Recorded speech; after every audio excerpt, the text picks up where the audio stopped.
नहमदुहु व नुसल्ली अला रसूलिहिल करीम। अऊज़ु बिल्लाहि मिनश शैतानिर रजीम। बिस्मिल्लाहिर रहमानिर रहीम। रब्बि इश्रह ली सदरी व यस्सिर ली अमरी वहलुल उक़दतम मिन लिसानी यफ़क़हू क़ौली। अब देखिए कि इस्लाम तो अल्हम्दुलिल्लाह एक एतदाल वाला दीन है और दीन फ़ितरत है, लेकिन इसमें हमें हर चीज़ के मामले में अल्लाह रब्बुल आलमीन ने वाज़े अहकाम दिए हैं।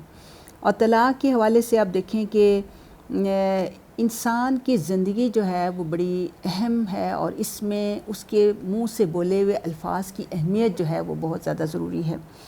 अब तीन चीज़ें ऐसी हैं जो हर हाल में वाक़ होती हैं और इन तीनों चीज़ों के मामले में इंसान को इंतहाई एहतियात से काम लेना चाहिए। और उन्हीं में एक तलाक़ है कि बिलाशुबा ये कराहियत है इसमें, और हर हाल में फ़रीक़ैन को जुड़कर और अपने इस बंधन को मज़बूत बनाना चाहिए, क्योंकि इस बारे में देखें कि तिरमिज़ी की सही रवायत जो है हमें मिलती है। अन अबी हुरैरा रज़ियल्लाहु अन्हु क़ाल क़ाल रसूलुल्लाह सल्लल्लाहु अलैहि वसल्लम सलासु जिद्दुहुन्न जिद्द व हज़लहुन्न जिद्द अन्निकाहु व तलाक़ु व रजा। हज़रत अबू हुरैरा रज़ियल्लाहु अन्हु कहते हैं कि रसूलुल्लाह सल्लल्लाहु अलैहि वसल्लम ने फरमाया कि तीन चीज़ों में संजीदगी और हंसी मजाक में कही गई बात वाक़ हो जाती है। अब गौर करें इन अल्फाज के ऊपर कि हंसी मजाक, गुस्सा या संजीदगी में तीन चीज़ें ऐसी हैं जो हर हालत में वाक़ हो जाती हैं। उसमें पहली चीज़ निकाह, दूसरी चीज़ तलाक़ और तीसरी चीज़ रुजू है। यानी ये कोई मजाक नहीं है। आम तौर पर माशरे में ये चीज़ें नज़र आती हैं कि अक्सर आपने सुना होगा कि हाँ जी, कुछ बच्चे हैं वो बैठ गए यूनिवर्सिटी में मजाक में दोस्तों के साथ बैठकर एक निकाह जो है वो कर लिया और उसको शरई निकाह का दर्जा दे दिया।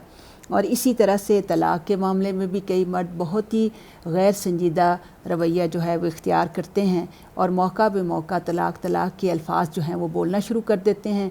और जब एहसास होता है तो जब गलती और उस पर शर्मिंदा होते हैं और कहते हैं कि नहीं वो तो हमने मजाक में कहा था, तो ऐसी बात नहीं है। और तीसरी चीज़ रुजू है कि जब भी दिल चाहा तो रुजू कर लिया और बीवी को अपने पास बुला लिया। तो आप देखें कि ये सारी चीज़ें अल्लाह की हुदूद हैं और इन हुदूद में कोई मजाक नहीं चल सकता।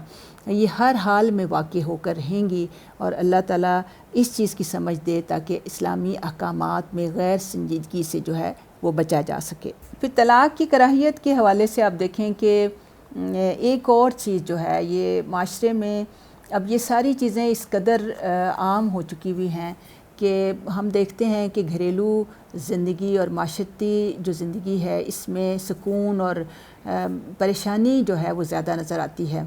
और आम तौर पे पहले ज़माने में तो ये बहुत कहावत ही बनी हुई थी कि जिस घर में जा रही हो उस घर से जो है वो मतलब जनाजा ही जो है आना चाहिए। तो इसमें यह हकीकत थी कि बड़े बूढ़े ये नसीहत करते थे कि फ़रीक़ैन जो हैं अपने घर को बसाने की हर मुमकिन तौर पर जो है वो कोशिश करें।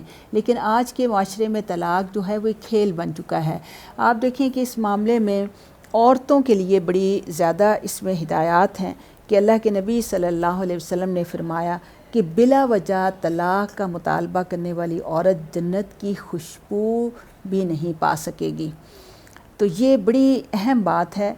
ये भी तिरमिज़ी और इब्न माजा की सही रवायत है। अन सौबान रज़ियल्लाहु अन्हु अन्ना रसूलुल्लाह सल्लल्लाहु अलैहि वसल्लम क़ाल अय्युमा इम्रअतिन सअलत ज़ौजहा तलाक़न मिन गैरि बअसिन फ़हरामुन अलैहा रायहतुल जन्नह।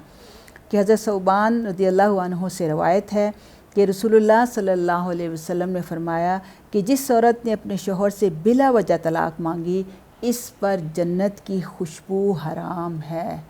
तो इसलिए इस सिलसिले में हर मर्द और औरत को अपने अमाल के ऊपर और अपने जज्बात को जो है वो कंट्रोल में रखना और उनको एतदाल में रखने की बहुत ज़्यादा ज़रूरत है। वमा अलैना इल्लल बलागुल मुबीन।